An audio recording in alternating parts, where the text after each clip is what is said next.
¿Sabes de dónde viene tu carne? La industria cárnica de Nicaragua asegura que puede rastrear cada animal, desde la finca hasta el matadero. Dice que su carne es limpia, legal y sostenible.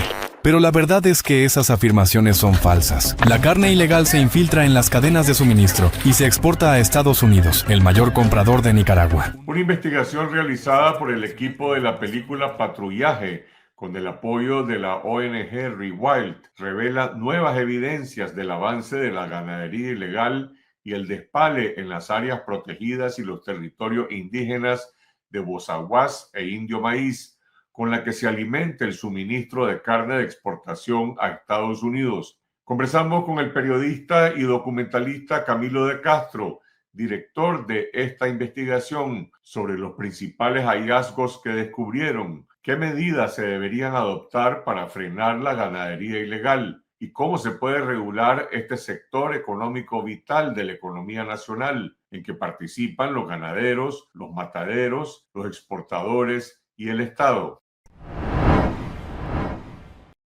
Camilo, en esta nueva investigación, después del documental Patrullaje, se presentan nuevas evidencias de que fincas ilegales siguen operando en zonas protegidas de la Reserva Indio Maíz y también en la Reserva de Bozaguas y en territorios indígenas, y que algunos mataderos están procesando esa carne y exportándola a Estados Unidos. ¿Cuáles son esas nuevas evidencias de lo que identificaron en la Reserva Indio Maíz y en el territorio Rama Criol? Esta investigación nos tomó varios años, se enfocó en documentar los mecanismos mediante los cuales el ganado criado ilegalmente en territorios indígenas y áreas protegidas es incorporado en la cadena de suministro y termina siendo comercializado en mercados internacionales. Hicimos una selección de casos, un análisis del sistema de trazabilidad,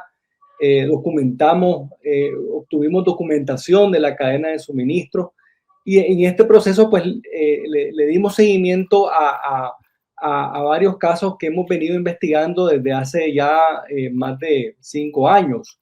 En el caso de Indio Maíz nos enfocamos en un caso que se denunció en el 2017, el caso por parte del gobierno territorial Rama Criol, el caso de José Solís Durón, un ganadero de Nueva Guinea que se asentó en la zona núcleo de Indio Maíz y que en ese entonces se denunció por haber despalado más de 2.000 manzanas. Y además guardabosques Rama y Criol encontraron más de 40 cabezas de ganado en ese lugar. Este ganadero, a pesar de las denuncias que se hicieron, producto de las denuncias, el gobierno creó una comisión interinstitucional que fue a la finca en el 2017 y quemó la finca. A pesar de eso y el hecho que también hubo una investigación, hubo un informe de Varena que decía que había que procesarlo para sentar un precedente. En el 2021 los guardabosques Rama y Criol regresaron a la zona, encontraron que había ganado nuevo ahí. Entonces hicimos una investigación como parte de esta investigación logramos conseguir información de los aretes del ganado que encontraron en el 2021 los guardabosques Rama y Criol. Obtuvimos información de la base de datos del Instituto de Protección y Sanidad Agropecuaria y esa información revela que a pesar de esos señalamientos y ese informe del Marena y de la investigación que hicieron los Rama y Criol y las evidencias que había en contra de este ganadero, él sigue operando ahí y sigue recibiendo chapas de parte del IPSA. Varias chapas que tenían esos animales que encontraron los guardabosques en el 2021 venían de un lote de 50.400 pares de chapas que fue entregado al IPSA el 17 de enero del 2020. Y después fueron entregadas chapas a José Solís Durón por parte de Catalino Gutiérrez González, que era en ese entonces el jefe del IPSA en Nueva Guinea y que ahora es el vicealcalde de Nueva Guinea. Entonces lo que vemos es que no hay un seguimiento, no hay una voluntad de detener estas actividades ilegales y que estos ganaderos, en el caso de José Solís Durón, este ganadero sigue operando ahí y hicimos entrevistas que también confirmaron que ahora él ha ampliado su operación. Además tenemos imágenes satelitales donde podemos ver cómo ha aumentado el área donde él está operando y además ahora es un comprador de ganado en esa zona, ¿verdad? Entonces ahí vemos que hay una impunidad generalizada, ¿no? Una permisividad de parte de las autoridades que hace que este tipo de práctica se continúe en estas zonas donde, donde la ganadería no está permitida. ¿Quién financia a los finqueros ilegales? Por ejemplo, en el caso de Bozaguas, ustedes identifican varias fincas ilegales que están operando en la zona núcleo de Bozaguas, en el territorio Mayagna, Sauni, Vaz. ¿Quiénes son estos finqueros y quién los financia? Hay todo un sistema que está diseñado para facilitar la comercialización del ganado. En el caso de Mayagna, Sauni, Vaz, hicimos un mapeo de toda la infraestructura ganadera que hay en la zona de amortiguamiento. Y ahí encontramos, ¿verdad?, que hay 86 puntos de donde se acopia ganado en 35 comunidades. Logramos identificar a un grupo de acopiadores grandes que crían entre 100 y 1000 terneros cada 16 meses dentro y fuera de la reserva. O sea, son personas que son conocidas en la zona por ser compradores de ganado. Esta persona y tienen relaciones con ganaderos que están asentados en las áreas protegidas en el territorio indígena. Decidimos enfocarnos en un puerto de montaña donde hay un mayor flujo de ganado, se llama Guzma.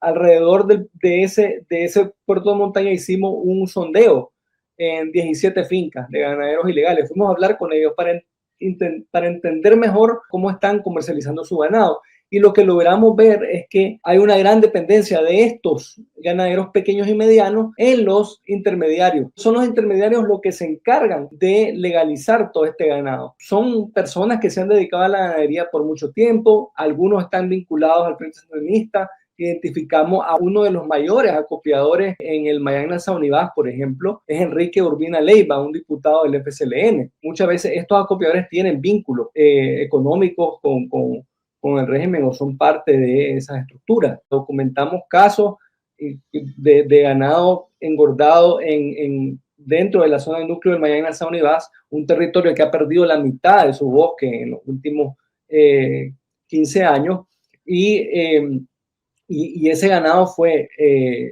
legalizado sin ningún problema, ¿verdad? Le dimos seguimiento a un animal con chapa, a otro sin chapa. La alcaldía de Ciuna, que es la que tiene la obligación por ley de extender los permisos de transporte para el ganado, lo hicieron de manera expedita. O sea que hay una política, ¿no?, de facilitar esto, no hay sin hacer ninguna pregunta, ¿verdad? Entonces, a pesar de que el ganado venía de un área protegida, en cuestión de horas, extendieron los permisos para que el acopiador pudiera trasladar el ganado hacia una finca donde terminan de engordarlo para después llevarlo a los mataderos. La premisa de esta investigación es que la ganadería ilegal es la principal causa de deforestación en las áreas protegidas y en los territorios indígenas. ¿Eso existen datos para comprobar esa premisa? Ese ha sido siempre un tema contencioso, ¿verdad? Los ganaderos siempre argumentan, ¿no?, que la mayoría del ganado no viene de esa zona, pero un estudio que hizo el mismo gobierno en el 2021 revela que solo en la costa Caribe Sur y en la zona de Río San Juan se encuentra 25% del hato ganadero, 1.3 millones de cabezas de ganado. Ese ganado es engordado y comercializado, ¿verdad? Y no se sabe a ciencia cierta cuánta finca hay en las áreas protegidas, pero cuando uno va a esos lugares y cuando uno ve también las imágenes satelitales, puedes ver que hay un incremento importante, cómo está avanzando la frontera ganadera, porque hay siempre una demanda importante de ganado, porque los mataderos tienen contratos con sus compradores en Estados Unidos y en otros mercados que les están exigiendo constantemente cumplir con cuotas. Lo que pudimos constatar a través de las entrevistas es que existe toda una red de programadores, le llaman, ¿verdad? Son personas que trabajan con los mataderos, que tienen relaciones con estos acopiadores, que se encargan de comprar ganado. En el caso de su carne, por ejemplo, tienen que comprar, son como 2.000 cabezas de ganado cada tanto tiempo. Hubo una entrevista que decía que había una gran presión para cumplir con esas cuotas. Entonces, la única manera de saber a ciencia cierta, Carlos, cuál es el número, es que el gobierno y los mataderos hagan público la información del Sistema Nacional de Información de Trazabilidad Bovina. Y eso es lo que les estamos pidiendo nosotros también, que se transparenten los datos para que podamos saber exactamente qué es lo que está pasando y además podamos todo el gobierno, el sector privado puedan y las organizaciones que están dispuestas a trabajar en función de buscar soluciones a este problema puedan ofrecer soluciones a mediano, a corto, mediano y largo plazo. Los mataderos alegan que con ese sistema de trazabilidad del ganado que monitorean las autoridades, ellos pueden discriminar ganado ilegal y procesar únicamente el ganado que proviene de lo que podríamos llamar pues áreas certificadas. Ese sistema de trazabilidad ayuda a resolver el problema o no? El sistema de trazabilidad, si no se manipulara, puede funcionar precisamente para eso. Pero el problema es que se está manipulando, ¿verdad? Y lo que pudimos constatar en esta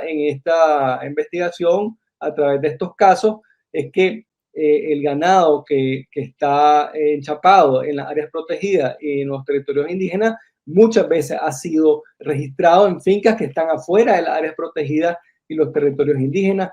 Otro problema que logramos identificar que hay muchos movimientos no reportados. La información que obtuvimos del Sistema Nacional de Información de Trazabilidad Bovina nos permitió ver que las reses que estaban enchapadas en áreas protegidas y territorios indígenas, pues muchas veces estaban registradas a nombre de otras personas y en fincas afuera de esas zonas. Entonces, según la ley, los ganaderos tienen que reportar los movimientos de sus animales dentro de un periodo de 12 meses después de que mueven el animal. Y eso no está sucediendo. Y hablamos con exfuncionarios del IPSA que nos dijeron con toda claridad de que eso no está pasando. Y eso tiene que ver con un problema de seguimiento de parte de la institución y falta de voluntad.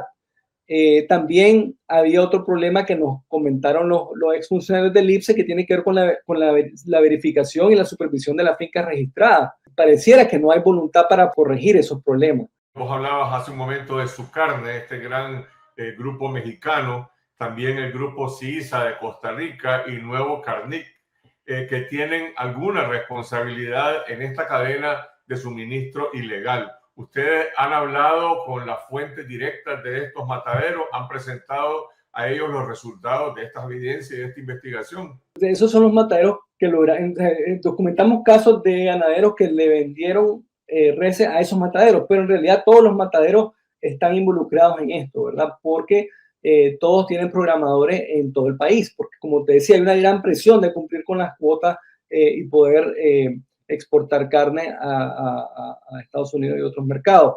Nosotros tuvimos conversaciones con los mataderos en el 2017, 2018, cuando comenzamos esta investigación hace muchos años.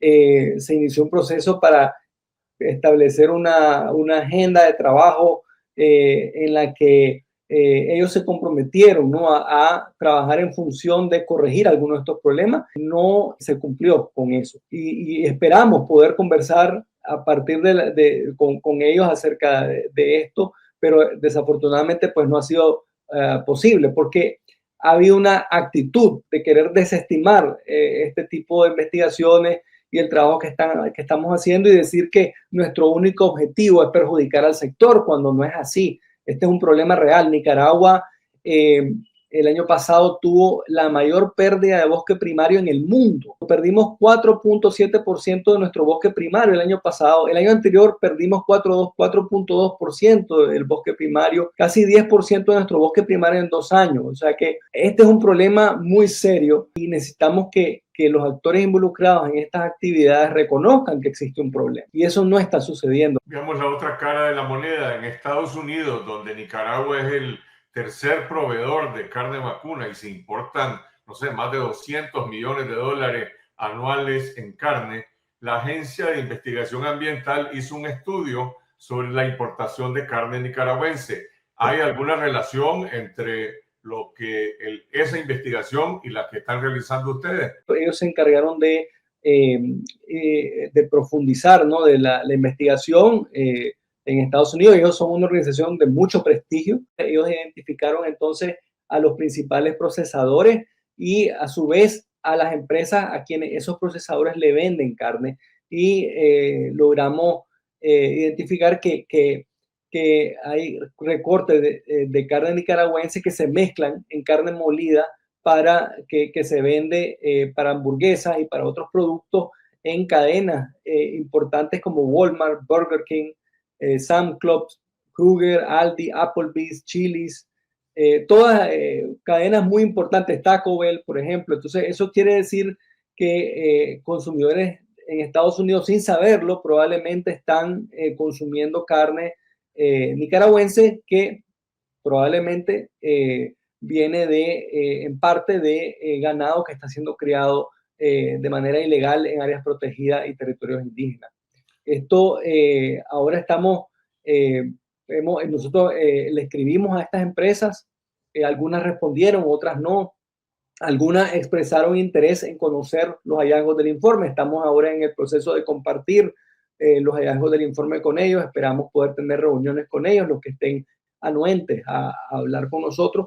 Hay otros que han dicho que confían en la información que le han brindado los mataderos en Nicaragua y que todo se está haciendo bien. La campaña de patrullaje y esta ONG Rewild que apoya esta investigación está llamando a los consumidores norteamericanos a no consumir lo que ustedes llaman carne en conflicto nicaragüense, es decir, carne que se origina en ganadería ilegal, que está asociada a deforestación o a territorios indígenas. Pero ¿cómo pueden los consumidores distinguir el origen de esa carne? Y por el otro lado, que los exportadores nicaragüenses no paguen justos por pecadores, digamos, por la ilegalidad en que incurren algunos. Hay ganaderos que están procurando no tener un impacto negativo en el medio ambiente. Incluso hay ganaderos que están invirtiendo para hacer las actividades de manera más intensiva, pero desafortunadamente, pues por la forma que se mezcla la carne y que se exporta, pues si el problema no se subsana, esto puede perjudicar a todo el sector. Nosotros pensamos que la manera de resolver este problema es que haya mayor transparencia, ¿verdad?, de parte de las autoridades de Nicaragua, que también los mataderos tomen medidas para evitar comprar carne que viene de estas áreas, adoptando medidas más estrictas para diferenciar, ¿no? Para garantizar que realmente no están comprando ganado que viene de estos lugares. En otros países lo que se ha hecho es que se hace una base de datos, o sea, con las imágenes satelitales hoy en día puedes hacer un mapeo de todas las fincas que hay en estos lugares. Se puede hacer un registro de todas estas fincas ilegales, empezar a poner a vender su ganado y no tienen que estar ahí de forma permanente. Los finqueros pueden eventualmente demostrar que están tomando medidas para no comprar carne de esos lugares. Y además también tiene que haber un mayor control en estas áreas que son más sensibles. Nosotros hicimos un mapeo de toda la infraestructura ganadera que hay en estas zonas y no hay presencia del Estado ahí, es mínima, no hay base de datos, todo se hace de una forma sin ningún control, ¿verdad? Entonces tiene que haber una inversión para evitar que se siga infiltrando el ganado ilegal en la cadena de suministro. ¿Quién debería liderar la búsqueda de la solución de este problema? Vos hablas del Estado. El Estado es el Ministerio de Agricultura, el IPSA. Están por otro lado los mataderos y están los ganaderos. Hay un precedente interesante, ¿verdad? En el 2020 hubo un reportaje de PBS NewsHour en el que se denunció esto mismo. Y en ese momento, la Comisión Económica, el Banco Central, Ovidio Reyes, ¿no? y el IPSA y el Ministerio de Agricultura convocaron a los ganaderos a unas reuniones urgentes porque empezaron a hacer preguntas a los compradores en Estados Unidos, incluso hubo algunos que suspendieron sus pedidos temporalmente. Ahí mandaron una circular diciendo que no podía haber ganado sin chapa. Sabemos que se tomaron algunas medidas. Lo que pasa es que no son medidas que se mantienen en el tiempo y no hay voluntad para tomar medidas más contundentes. Si este es un sector tan importante para la economía de Nicaragua, entonces sí, le compete al Estado, al sector privado, a todos los actores involucrados, sentarse a ver cómo hacer para regular mejor el sector. Y yo estoy convencido que si hay voluntad política se puede hacer. Tienen los recursos y tienen la presencia territorial, capacidad para hacerlo en el territorio. ¿Este es un problema singular, único de Nicaragua o se está repitiendo en otros países de la región? No, es un problema en toda la región mesoamericana. 92% de la deforestación en Mesoamérica tiene que ver, es causada por la ganadería ilegal. O sea, no es un problema solamente de Nicaragua. La diferencia es que Nicaragua es el único país que exporta 90% de la carne que produce. Eso no pasa en ningún otro país de Mesoamérica. Entonces, eso hace que las empresas en Estados Unidos, México y otros países que dicen tener compromisos ambientales y que están sujetas a estándares internacionales más estrictos, pues sean cómplices de este tipo de prácticas. Y eso es lo que nosotros estamos planteando, que los cambios todo el sector tiene que revisar cómo está actuando, ¿verdad? Y creemos que las empresas que tienen más recursos tienen una responsabilidad de cara a los consumidores, de cara al medio ambiente y de cara a los pueblos, a las poblaciones que están siendo más afectadas por estas actividades ilegales.